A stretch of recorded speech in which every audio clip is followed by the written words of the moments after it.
नमस्कार साथियों, आप सभी का इन टॉक में स्वागत है। मैं हूं शशिकांत कुमार। आज के इस वीडियो विश्लेषण में हम कई विषयों पर बात करेंगे, जो कि सबसे महत्वपूर्ण विषय है कि 20 जनवरी को आखिरकार क्या होगा। क्या नगर निगम इलेक्शन रद्द हो जाएगा या फिर नहीं होगा? इस सवाल का उत्तर आज के इस वीडियो विश्लेषण के जरिए हम आपको देंगे। साथ में आपको ये बताएंगे क्या पूरा इलेक्शन रद्द होगा या फिर 20% ईवीसी सीटों का ही इलेक्शन रद्द होगा। इस विषय पर भी हम आज बात करेंगे। साथियों, 19/10/2022 का बात मैंने अक्सर हर वीडियो में उठाया कि उस दिन पटना हाईकोर्ट में क्या हुआ। आज मैं आपके सामने कुछ प्रूफ रखूंगा और पटना हाईकोर्ट की उस सुनवाई का पूरा डिटेल के साथ आपको बताएंगे कि पटना हाईकोर्ट में 19/10/2022 को क्या हुआ। मैं अक्सर अपने वीडियो में 19/10/2022 के फैसलों की बातें करता हूं, तो कई लोग कमेंट करते हैं कि उस फैसले के बारे में आप विस्तृत रूप से बताइए। तो कई लोग ये कहते हैं कि पटना हाईकोर्ट ने ऐसा कुछ कहा ही नहीं। आज उन लोगों को प्रूफ के साथ हम बता देंगे कि पटना हाईकोर्ट ने 19/10/2022 के अपने निर्णय में क्या कहा है। इसके अलावा 20 जनवरी को क्या होगा वो तो आज के इस वीडियो के जरिए हम बताएं। 19 अक्टूबर 2022 को सुनवाई हुई। इस सुनवाई में पटना हाईकोर्ट में एक समय बिहार सरकार ने पूर्ण विचार याचिका दायर की, यानी रिव्यू पिटीशन दायर किया। रिव्यू पिटीशन में बिहार सरकार 4 अक्टूबर 2022 के निर्णय को जो पटना हाईकोर्ट ने लिया उस निर्णय के खिलाफ दायर की थी और पटना हाईकोर्ट को ये कहा था कि आप उस फैसले पर पूर्ण विचार करिए। लेकिन पटना हाईकोर्ट ने उस दिन जो फैसला सुनाया वो वाकई हैरान करने वाला था। उस फैसले के बारे में अब हम आपको विस्तृत रूप से बताते हैं। पटना हाईकोर्ट में बिहार नगर निगम इलेक्शन से जुड़ी ईवीसी सीटों के आरक्षण को लेकर सुनवाई हुई। इस सुनवाई में पटना हाईकोर्ट अपने पहले के फैसले यानी 4 अक्टूबर 2022 के फैसले पर डटा रहा।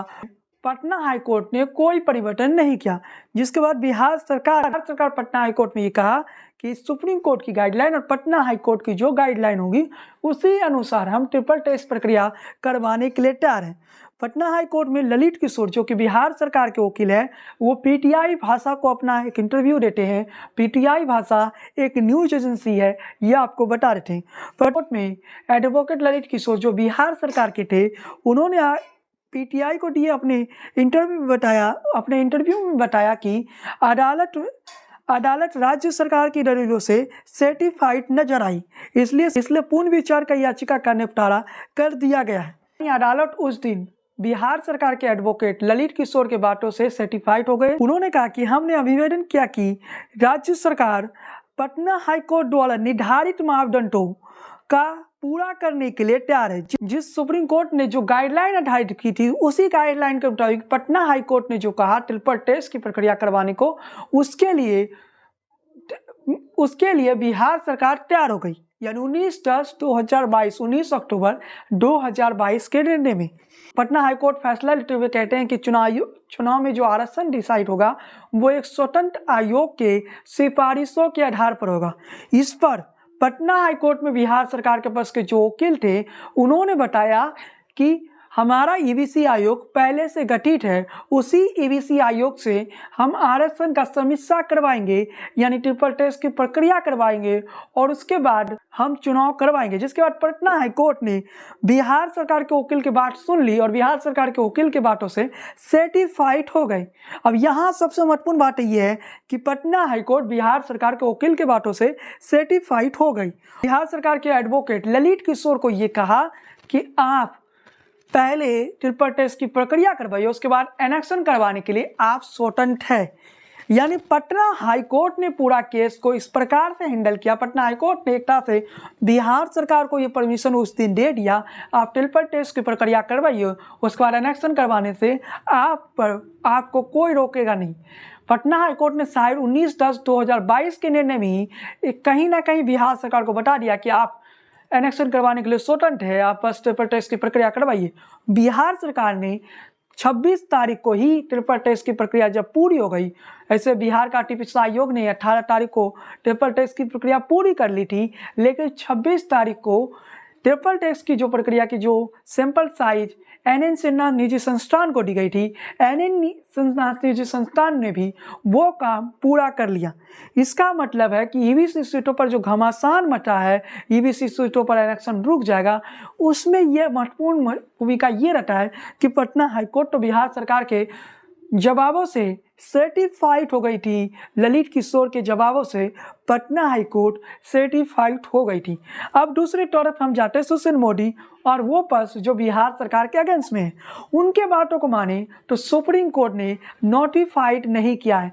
जो डेडिकेटेड कमीशन गठित हुई है उस कमीशन को सुप्रीम कोर्ट ने नोटिफाइड नहीं किया है। इसका मतलब जो कमीशन गठित हुई है उस कमीशन को सुप्रीम कोर्ट ने स्वीकारा नहीं है। 28/11/2022 यानी 28 नवंबर 2022 को सुप्रीम कोर्ट ने उस कमीशन को अमान्य घोषित कर दिया, लेकिन ऐसा कुछ नहीं हुआ।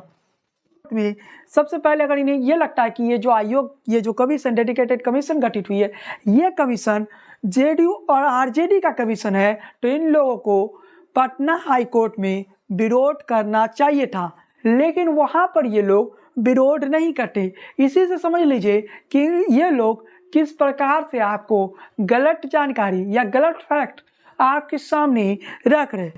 पटना हाईकोर्ट ने कहा कि आप पता कीजिए कि कौन से जाति के लोग राजनीतिक पिछड़ा है, और उस वक्त पटना हाईकोर्ट इस बात के लिए भी सर्टिफाइड हो गई थी कि चलिए कोई बात नहीं, आपने जो ईवीसी आयोग पहले से गठित है उसी ईवीसी आयोग से कार्य करवा लीजिए। उस समय पटना हाईकोर्ट में जो बिहार सरकार के अगेंस्ट में थे वो क्यों नहीं बोले, देखिए मिलॉर्ड, ये लोग पहले से ही गठित ईवीसी आयोग से काम करवा रहे हैं जिसमें जेडीयू और आरजेडी के लोग हैं, और ये आयोग एक राजनीतिक आयोग है। लेकिन उस वक्त ये लोग चुप्पी साध लिए थे, पटना हाईकोर्ट में कुछ नहीं बोले।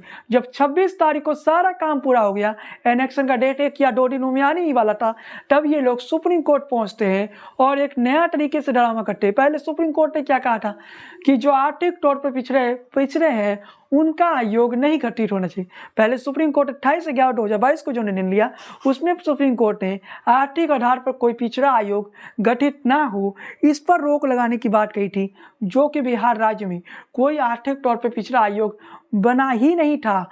बिहार सरकार ने जो अति पिछड़ा आयोग गठित किया था उस आयोग को सुप्रीम कोर्ट ने 2 दिसंबर को ही रोक लगाया था। टाइपिंग मिस्टेक हो गई थी। 2 दिसंबर को नया लेटर आता है। प्रक्रिया पर कुछ नहीं कहते हैं, बल्कि मिलॉर्ड ये कहते हैं कि जब तक बिहार सरकार जवाब नहीं देती है। बिहार सरकार को मौका कितने दिनों की मिली थी?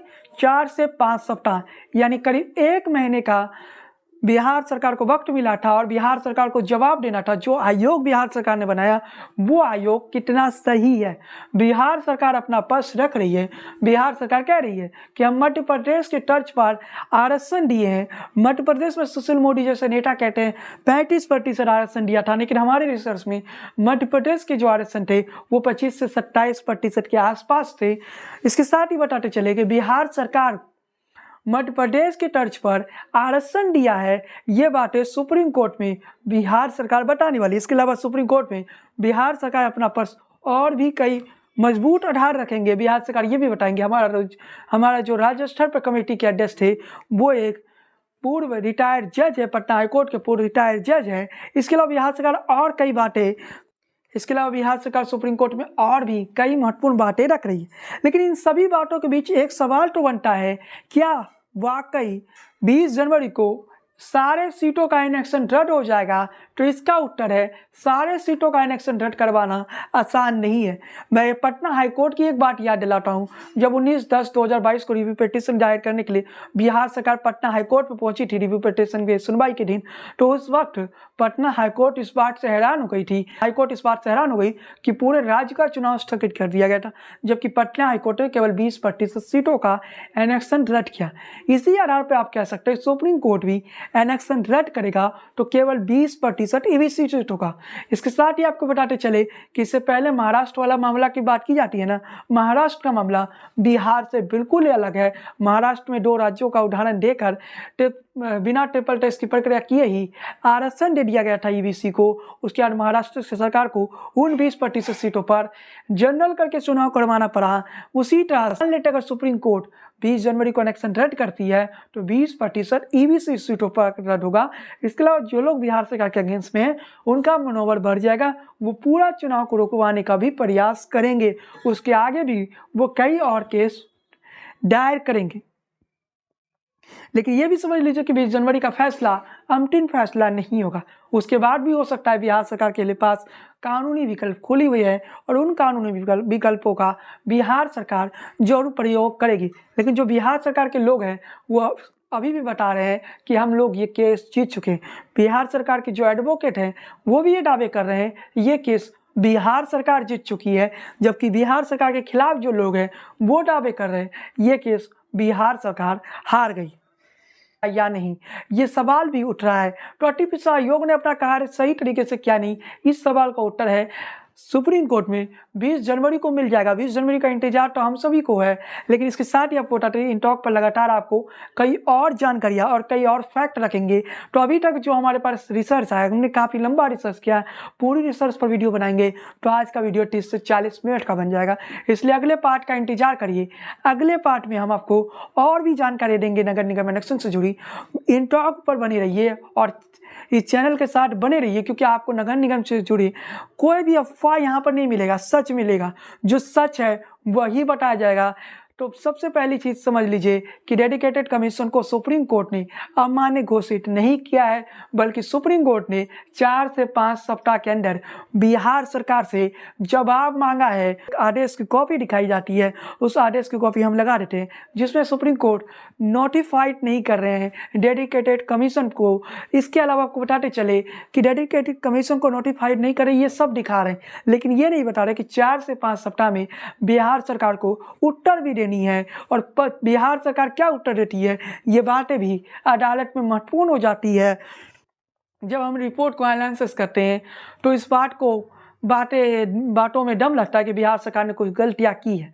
जैसे कि बिहार सरकार का सबसे बड़ी गलती ये कहा जा रहा है कि ट्रिपल टेस्ट की प्रक्रिया करवाने से पहले भी 20% सीटों का ही आरक्षण था और ट्रिपल टेस्ट की प्रक्रिया होने के बाद भी 20 सीटों पर ही आरक्षण रहा, इसमें कोई बदलाव नहीं हुआ। ये बातें कही जा रही है। उन विषयों पर हम अगले वीडियो में चर्चा करेंगे, तमाम विषयों पर चर्चा करेंगे कि डेडिकेटेड कमीशन सही है या गलत है। लेकिन अभी तक हम इतना बता सकते हैं कि 20 जनवरी को जब सुप्रीम कोर्ट में फैसला आएगा, सभी सीटों का फैसला नहीं आने वाला है। पहले तो सीटों का भी फैसला नहीं आएगा, पहले ये डेडिकेटेड कमीशन जो गठित हुई है ये कमीशन सही है या गलत, ये सुप्रीम कोर्ट डिसाइड करेगा। आज से हमारा वीडियो का सफर शुरू हो चुका है, लगातार आप इन टॉक देखते रहिए। 20 जनवरी तक हम आपको हर रोज नया वीडियो लेके आएंगे और नई जानकारियां आपको देते रहेंगे। हमने काफ़ी रिसर्च किया है, एक वीडियो में सारी रिसर्च बताना उचित नहीं रहेगा, अगले वीडियो का इंतजार करिए। तो अभी तक हम इतना बता सकते हैं कि इलेक्शन रद्द होने की संभावना काफ़ी कम है, लेकिन इस बात से भी इनकार नहीं किया जा सकता है कि इलेक्शन रद्द नहीं होगा। अगले कुछ वीडियो में हम आपको क्लियर बता देंगे कि इलेक्शन रद्द होगा या फिर नहीं। खैर साथियों, इस वीडियो में बस इतना ही। वीडियो पसंद आई हो तो लाइक कीजिए, शेयर कीजिए। अगर आप चैनल पर पहली बार आए हैं तो सब्सक्राइब कीजिए, बेल आइकन क्लिक करना बिल्कुल ना भूलें। इसके अलावा आप हमारे फेसबुक पेज पर पहली बार वीडियो देख रहे हैं तो हमारे पेज को फॉलो कीजिए और लाइक करना बिल्कुल ना भूलें। बने रहिए इन टॉक के साथ, सबसे विश्वसनीय राजनीति के चैनल के साथ। जय हिंद, वंदे मातरम।